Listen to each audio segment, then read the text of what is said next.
Bismillahirrahmanirrahim. Assalamualaikum warahmatullahi wabarakatuh. Bismillah, alhamdulillah, wassalatu wassalamu ala habibillah Sayyidina Muhammad ibn Abdillah wa ala alihi wa sahbihi wa mawalah.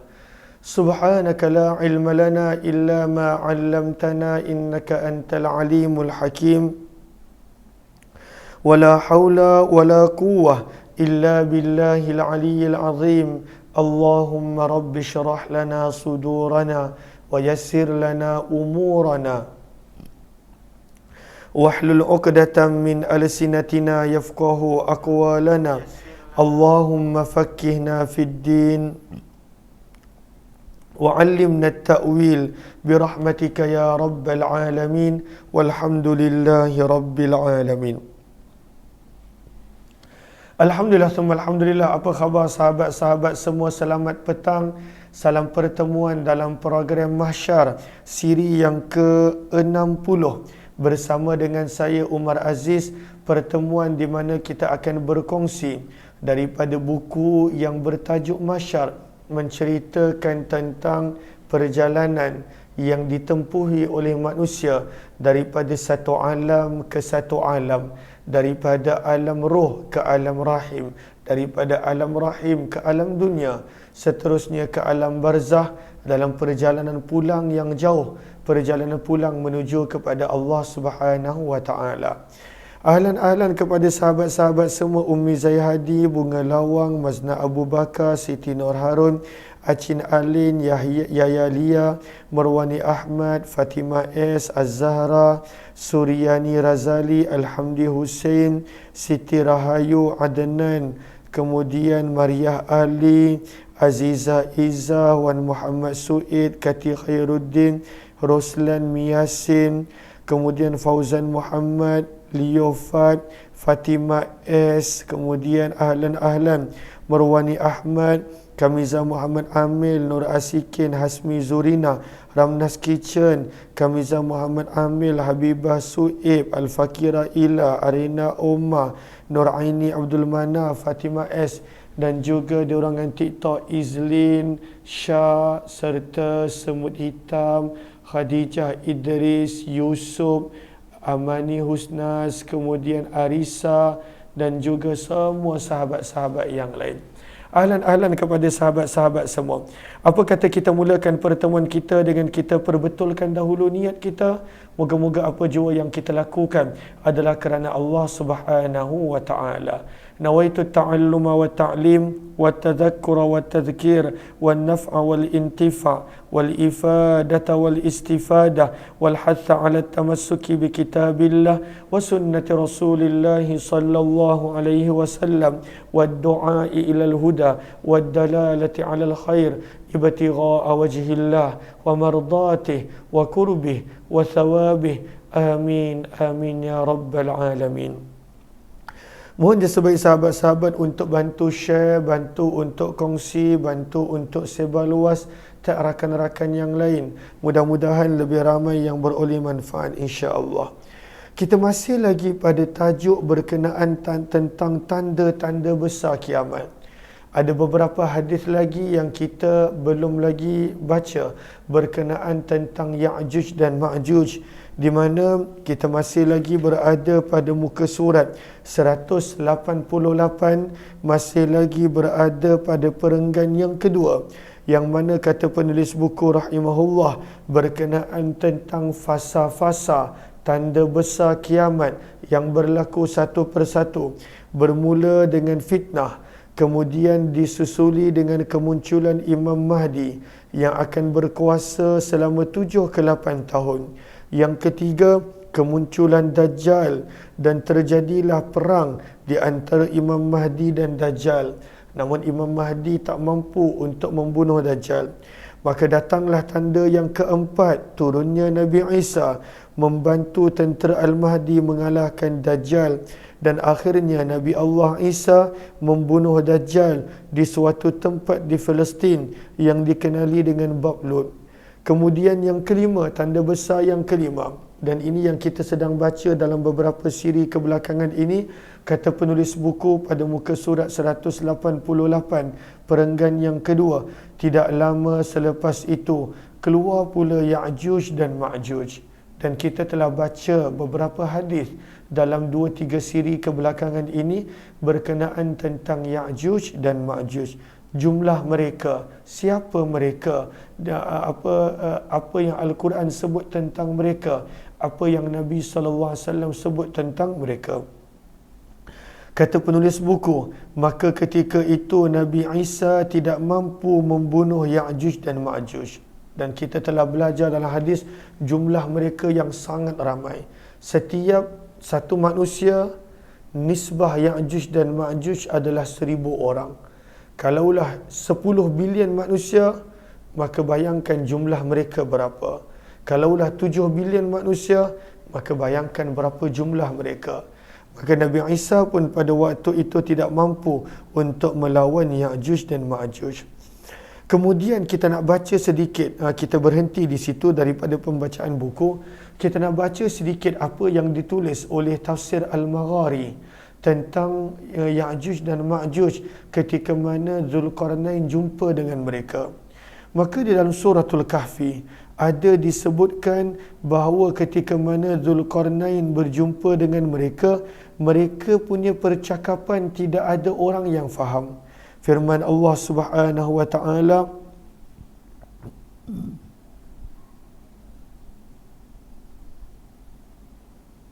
okey, pada ayat yang ke-90 suratul Kahfi, ayat yang ke-90, hatta idza balagha matli'asy syamsi wajadaha tatlu'u ala qaumin lam naj'al lahum min duniha sitra. Bila Zulkarnain telah berjumpa dengan Ya'juj dan Ma'juj, maka ketika mana Zulkarnain jumpa dengan mereka, maka pada waktu itu mereka tidak menjadikan bagi mereka sebarang perlindungan daripada cahaya matahari. Mereka tidak pada waktu itu berpakaian. Mereka tidak ada rumah yang mereka bina. Itu keadaan Ya'juj dan Ma'juj apabila Zulkarnain jumpa dengan mereka. Kemudian pada ayat yang ke-93 Al-Quran sebut la yakaduna yafqahuna. Minta maaf, yang ayat yang ke-90 tadi bukan Ya'juj Ma'juj, ayat 93. Maka Zulkarnain berkata menggambarkan kepada kita, Al-Quran menggambarkan kepada kita, bila jumpa dengan Ya'juj dan Ma'juj, la yakaduna yafqahuna qawla. Tidak ada orang yang boleh memahami percakapan mereka. Tidak ada orang yang boleh memahami pada waktu itu apa yang mereka nak sampaikan. Maka dalam tafsir Al-Maghari disebutkan, berkenaan tentang Ya'juj dan Ma'juj. Maka dalam tafsir Al-Maghari disebutkan bahawa Ya'juj dan Ma'juj daripada zaman Zulkarnain, mereka tidak berpakaian dan tidak mempunyai rumah kediaman. Mereka hanya tinggal di dalam lubang-lubang tanah dan akan keluar pada waktu malam untuk mencari makan mengikut cara mereka dan bukan mengikut cara manusia biasa. Dalam erti kata lain, mereka ini hidup secara primitif dan pada waktu itu dengan cara yang sangat kasar, tanpa ada pakaian, tanpa ada tempat tinggal. Maka ini pandangan tafsir Al-Maghari berkenaan tentang Ya'juj dan Ma'juj. Berbeza dengan Ibnu Hajar. Ibnu Hajar mempunyai pandangan yang sedikit berbeza. Kata Imam Ibnu Hajar, Ya'juj dan Ma'juj pada waktu itu mereka ada kemahiran masing-masing. Ada yang mahir dalam pertukangan, ada yang mahir dalam pembinaan. Namun satu perkara yang didapati oleh Ya'juj dan Ma'juj, bahawa mereka sangat taat dan patuh kepada ketua mereka. Maka ini pandangan Imam Ibnu Hajar berkenaan tentang Ya'juj dan Ma'juj. Maka mereka ini telah dikurung di dalam tembok yang telah dibina oleh Zulkarnain. Tembok yang sangat tebal, tembok yang sangat tinggi, tembok yang dibina seperti mana Al-Quran sebutkan di antara dua gunung, dan di situ telah dibina tembok dan tak dibenarkan mereka untuk keluar. Maka sebahagian para ulama menyebut berkenaan tentang beberapa lagi perkara yang berkenaan Ya'juj dan Ma'juj. Maka Abu daripada Qatadah, maka Ya'juj dan Ma'juj ini dua kabilah berbeza. Ya'juj satu kabilah dan Ma'juj kabilah yang lain. Dan kata Abu dari kata Qatadah, mereka ini keseluruhan dia mempunyai 22 kabilah. Ini pandangan Qatadah. Kemudian Allahumma salli ala Sayyidina Muhammad berkenaan tentang beberapa hadis yang menceritakan akan binasanya tembok Zulkarnain. Dan Al-Quran sendiri sebut bahawa tembok tersebut akan binasa. Saya ada kongsikan satu video yang lebih kurang sama dalam bahasa Inggeris tentang apa yang kita kongsikan berkenaan Ya'juj dan Ma'juj. Cuma video tu menarik sebab ianya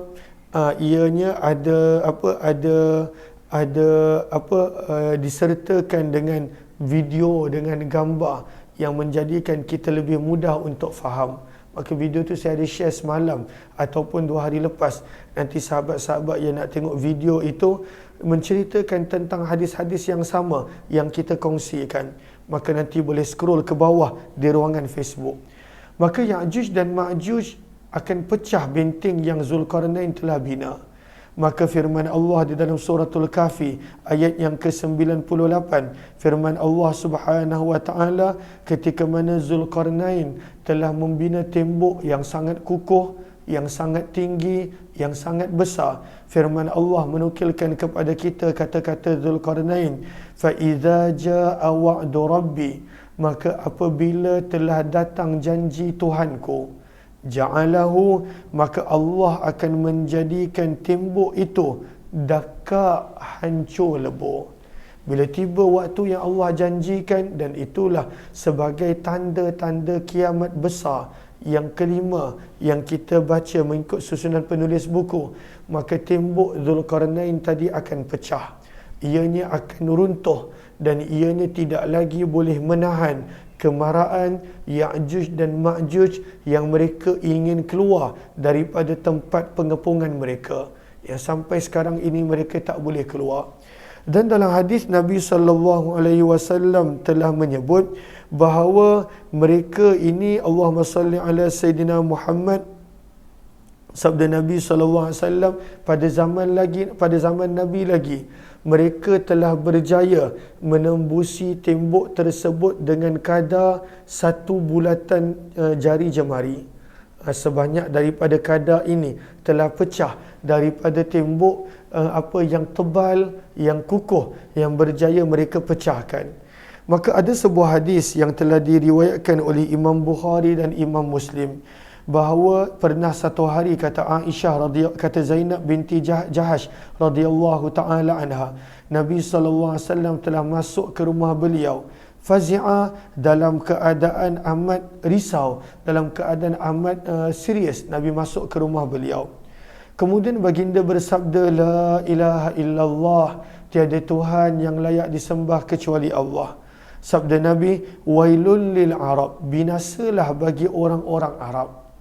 Kenapa Nabi sebut begitu? Maka Nabi bersabda, min syarrin qad iktaraba, dengan hampirnya kejahatan yang makin datang, makin dekat kejahatan yang Allah Subhanahu wa taala janjikan.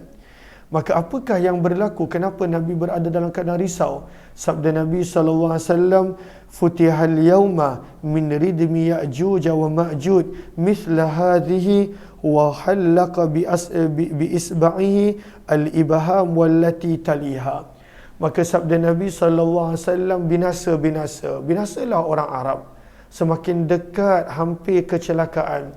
Maka apa yang berlaku? Sabda Nabi SAW, pada hari ini telah terbuka daripada tembok Ya'juj dan Ma'juj seumpama ini, dan Nabi telah mengisyaratkan dengan bulatan jari tengah dan jari telunjuk dan ibu jari Nabi. Maksudnya pada zaman Nabi lagi telah pecah kadar ini yang Ya'juj Ma'juj berjaya pecahkan daripada tembok Zulkarnain, dan mereka akan cuba pecah-pecah sehingga tiba waktu yang Allah izinkan, mereka akan keluar sebagai salah satu daripada ujian yang terakhir untuk orang-orang yang beriman dan juga sebagai salah satu daripada tanda-tanda besar kiamat. Hadis riwayat Bukhari dan Muslim. Allahumma salli ala Muhammad wa ala alihi wa sahbihi ajma'in.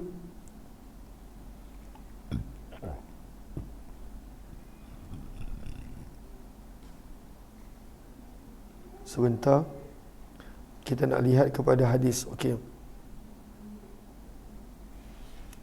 Maka apa yang ada selepas ini ada di dalam hadis sebenarnya. Kita nak baca hadis dia. Apa yang ada dalam buku tadi diringkaskan dalam hadis. Dalam hadis riwayat Muslim, hadis yang ke-7560. Maka ada sepotong hadis yang panjang yang diriwayatkan oleh Nawas bin Sam'an. Sahabat-sahabat boleh tulis kat buku ni, sebab apa yang ada pada perenggan kedua dan ketiga sebenarnya adalah ringkasan daripada hadis. Maka dalam hadis riwayat Nawas bin Sam'an, hadis yang panjang, hadis riwayat Muslim, riwayat 7560. Maka sabda Nabi sallallahu alaihi wasallam, sabda Nabi tentang akhir zaman. Sabda Nabi, "Idz auhallahu ila Isa", maka Allah telah mewahyukan kepada Nabi Isa. Bila Dajjal telah terbunuh, Nabi Isa telah bunuh Dajjal dengan izin Allah, maka Allah mewahyukan kepada Nabi Isa. Ahlan-ahlan kepada sahabat-sahabat yang baru join, mohon jasa baik untuk bantu share, bantu untuk kongsi, bantu untuk sebar luas. Mudah-mudahan lebih ramai yang beroleh manfaat. Kita sedang berkongsi berkenaan tentang buku mahsyar. Maka Allah mewahyukan kepada Nabi Isa, "Inni qad akhrajtu ibadan li." Firman Allah kepada Nabi Isa, sesungguhnya aku nak mengeluarkan hamba-hambaku. Dan mereka ini, wahai Isa, la yadani li ahadin biqitalihim. Wahai Isa, tidak ada kemampuan bagi seorang pun untuk melawan mereka. Allah dah maklum siap-siap kepada Nabi Isa, dan Nabi pun dah maklumkan kepada kita, tak ada orang yang boleh lawan Ya'juj Ma'juj. Dajjal pun masih lagi boleh dilawan, dan Nabi Isa berjaya membunuh Dajjal. Tapi Ya'juj Ma'juj ni fitnah yang lain, jumlah yang sangat ramai. Maka Allah maklumkan kepada Nabi Isa, tak ada orang yang boleh lawan mereka, wahai Nabi Allah Isa. Maka firman Allah kepada Nabi Isa, "Faharris ibadi ila tur." Wahai Isa, bawalah hamba-hambaku untuk menuju ke Bukit Tur. Bawa mereka ke Bukit Tur, bukit yang sama menjadi tempat munajat Nabi Allah Musa alaihi salatu wassalam. Maka Allah perintahkan untuk Nabi Isa bawa hamba-hamba yang beriman, bala tentera Nabi Isa, untuk berlindung dekat Bukit Tur, bukit tempat Nabi Isa bermunajat kepada Allah. Maka bila Nabi Isa dan para pengikutnya, orang-orang beriman, berada di Bukit Tur, maka sabda Nabi SAW, "Wa yab'atsullahu Ya'juj wa Ma'juj wa hum min kulli hadabin yansilun." Sabda Nabi, maka Allah telah keluarkan Ya'juj dan Ma'juj. Lalu Allah yang keluarkan. Dengan asbab tembok tadi tidak lagi boleh mempertahankan Ya'juj dan Ma'juj. Maka Allah keluarkan Ya'juj dan Ma'juj, dan mereka ini tak pernah keluar. Tak pernah keluar. Kan orang yang kalau dapat keluar daripada kurungan, macam mana keadaan manusia? Bayangkan Ya'juj dan Ma'juj dah ribuan tahun tak pernah keluar. Daripada zaman Zulkarnain tak pernah keluar. Tiba-tiba boleh keluar. Nampak dunia luar. Maka Al-Quran gambarkan mereka ini berlari begitu laju. Wahum min kulli hadabin yansilun. Mereka akan keluar dan mereka akan meluru turun, dan mereka akan berada daripada tiap-tiap tempat yang tinggi. Dia meluru keluar, dan jumlah mereka sangat ramai. Daripada setiap bukit yang tinggi yang kita nampak di mana pun, ada Ya'juj Ma'juj yang turun daripada bukit tersebut. Ini adalah keadaan dunia pada zaman tersebut. Kemudian sabda Nabi SAW, "Fayamurru awailuhum ala buhairat Tabariyah." Satu tasik, buhairah maksudnya umpama lautan kecil. tasik yang begitu besar, yang banyak air. Maka sabda Nabi SAW, maka mereka ini akan melewati tasik Tabariyah, yang bahagian awal mereka. Bahagian awal mereka yang mana yang mula-mula sampai ke tasik Tabariyah, maka mereka pada waktu itu akan berada. Maka tasik Tabariyah ni besar. Ianya terletak di timur tengah dan panjangnya kira-kira 53 km, yang mana pada waktu itu Allahumma salli ala Sayyidina Muhammad, kedalamannya lebih kurang 209 meter di bawah paras laut. Dan ianya merupakan tasik air tawar terendah di bumi, dan ianya adalah tasik yang sangat besar. Ianya adalah tasik yang sangat besar. Maka Ya'juj dan Ma'juj yang awal akan sampai ke tasik ini. Nak gambarkan banyaknya jumlah mereka. Maka mereka minum, satu persatu minum air tasik Tabariyah. Sabda Nabi SAW, ketika mana barisan paling belakang mereka sampai dekat tasik tersebut, maka apa yang mereka akan berkata? Mereka akan berkata, kana bihadhihi marratan ma'. Tempat ini nampak macam dulu ada air. Padahal bukan dulu, baru yang awal lalu penuh dengan air. Tapi bila yang akhir lalu dah tak ada air. Habis mereka minum air di tasik tersebut. Maka ini gambaran yang Nabi berikan kepada para sahabat, betapa dahsyatnya jumlah mereka, betapa ramainya jumlah Ya'juj dan Ma'juj. Kemudian sabda Nabi SAW, maka pada waktu itu terkepunglah Nabi Allah Isa alaihi salatu wassalam. Tak ada tempat yang mereka boleh pergi. Wa yuhsaru Nabiullah Isa wa ashabuhu, maka terkepung. Tak ada tempat nak pergi. Mereka terkepung di atas Bukit Tur. Sekeliling mereka penuh dengan Ya'juj dan Ma'juj. Dan bila mereka terkepung, mereka berada dalam keadaan yang sangat lapar. Kerana tak ada bekalan makanan. Habis segala bekalan makanan. Maka sabda Nabi SAW, hatta yakuna ra'sul thawr li ahadihim khairan min mi'ati dinar li ahadikumul yaum. Sehingga kan pada waktu itu mereka dapat tengkorak. Tak diisi pun. Bukan daging, tengkorak. Sabda Nabi SAW, mereka mendapat tengkorak lembu, maka itu lebih bernilai daripada 100 dinar. Lebih bernilai, padahal tak diisi pun pada tengkorak lembu. Bukan tak diisi, tapi tak banyak isi. Maka itu lebih bernilai daripada 100 dinar. Kalaulah 1 dinar 1000, maksudnya harga tengkorak binatang yang ada sedikit isi untuk makan, itu lebih bernilai daripada ratusan ribu ringgit duit kita. Tak ada makanan pada waktu itu. Habis segala bekalan makanan. Sabda Nabi SAW, ketika mana Nabi Allah Isa dan pengikutnya terkepung di Bukit Tur. Allahumma salli ala Muhammad wa ala alihi washabihi ajma'in. Terima kasih banyak-banyak Abang Singa, terima kasih banyak-banyak. Moga Allah balas dengan sebaik-baik kebaikan. Kita sedang baca hadis tentang Ya'juj dan Ma'juj daripada hadis riwayat Muslim, hadis riwayat Nawas bin Sam'an radhiyallahu ta'ala anhu. Maka Allah kepung Nabi Isa dan pengikut dia untuk tempoh yang lama, sehinggalah sabda Nabi sallallahu alaihi wasallam, maka mereka telah berdoa kepada Allah Subhanahu wa taala. Maka Allah telah menghantar satu penyakit yang ada pada tengkuk Ya'juj dan Ma'juj. Satu penyakit seperti ulat ataupun penyakit, disebut sebagai penyakit. Maka Allah telah hantar pada tengkuk dan pada leher Ya'juj dan Ma'juj satu penyakit, yang mana penyakit itu menjadikan seluruh Ya'juj dan Ma'juj yang jumlahnya sangat ramai, semua mereka mati dalam tempoh satu malam.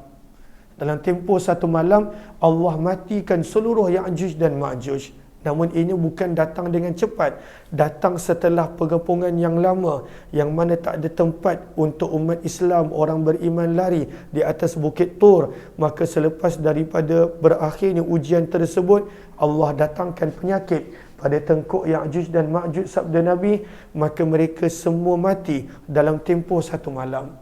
Maka di sini berakhirnya Ya'juj dan Ma'juj. Namun sabda Nabi SAW ada isu yang lain. Apakah isu yang lain? Sabda Nabi SAW, kerana banyaknya Ya'juj Ma'juj. Banyak. Yang mana bagaimana kita nak faham, setiap satu manusia, jumlah Ya'juj dan Ma'juj Nabi sebut adalah 1000 orang. Setiap satu manusia. Jumlah Ya'juj dan Ma'juj adalah 1000 orang. Bererti kalaulah manusia di dunia zaman kita 7 bilion, kalikan dengan 1000. Terlalu banyak. Maka bila mereka mati, sabda Nabi SAW, maka tidak ada satu tempat pun walaupun kadar satu jengkal di bumi kecuali penuh dengan mayat dan bangkai mereka. Maka sabda Nabi SAW, fala yajiduna fil ardi mawdi'a shibrin illa mala'ahu zahmuhum zahmuhum. Tak ada tempat kadar satu jengkal di bumi pada waktu itu bila Ya'juj dan Ma'juj mati kecuali penuh dengan bangkai mereka. Maka pada waktu itu busuklah dunia, penuh dengan udara yang tidak baik. Maka Nabi Allah Isa dan juga orang-orang beriman berdoa kepada Allah Subhanahu wa taala, maka Allah telah menghantar satu burung yang berleher panjang yang tidak disebut sebagai burung apa, dan burung ini telah mengutip satu persatu mayat-mayat dan bangkai-bangkai Ya'juj dan Ma'juj dan diletakkan di tempat yang hanya Allah tahu. Selepas daripada itu, sabda Nabi SAW, Allah Subhanahu wa taala telah menurunkan hujan, dan bila hujan tersebut turun, sabda Nabi SAW, fayaghsilul arda, maka Allah bersihkan bumi, hatta yatrukaha kazzalafah, sehingga tidak ada satu tempat pun di bumi kecuali pada waktu itu menjadi licin bersih. Allah bersihkan bumi setelah dipindahkan, dialihkan bangkai-bangkai Ya'juj dan Ma'juj. Dan kemudian Allah berfirman kepada bumi, setelah melalui begitu banyak tanda-tanda besar kiamat, melalui daripada peperangan, Imam Mahdi, Dajjal, Nabi Isa, Ya'juj dan Ma'juj, kemudian mati Ya'juj dan Ma'juj, maka Allah mendatangkan keberkatan pada bumi. Dan bagaimanakah berkatnya bumi? Kita akan baca nanti bila tiba waktunya. Jom kita lihat kepada buku pada perenggan yang kedua. Kata penulis buku, pada ketika itu Nabi Isa tidak mampu membunuh Ya'juj dan Ma'juj, dan Allah pun maklumkan kepada Nabi Isa yang Nabi Isa tak mampu. Dan Nabi Isa, dan Allah memberikan wahyu kepada Nabi Isa dan orang yang beriman untuk pergi berlindung di Bukit Tur. Di situlah Nabi Isa bermunajat kepada Allah. Kemudian setelah berlalunya tempoh tersebut, maka Allah menghantarkan ulat-ulat yang telah menembusi leher Ya'juj dan Ma'juj pada ketika itu. Maka matilah Ya'juj dan Ma'juj kerana tentera kecil berupa ulat yang Allah telah hantar untuk mengalahkan mereka. InsyaAllah kita akan sambung daripada muka surat 189 tentang apa yang berlaku setelah kematian Ya'juj dan Ma'juj dan bagaimanakah keberkatan yang Allah berikan kepada dunia pada waktu itu. Mudah-mudahan bermanfaat. Kita jumpa esok pada waktu jam 6 petang hingga 6.30 insya-Allah. Terima kasih semua. Insya-Allah kalau ada live kuliah maghrib, saya akan kongsikan live dia pada malam ini. Wabillahi taufiq wal hidayah. Assalamualaikum warahmatullahi wabarakatuh. Jazakumullah khairah. Terima kasih semua. Jumpa lagi insya-Allah. Kalaulah rasa bermanfaat, bantu untuk share dan kongsikan.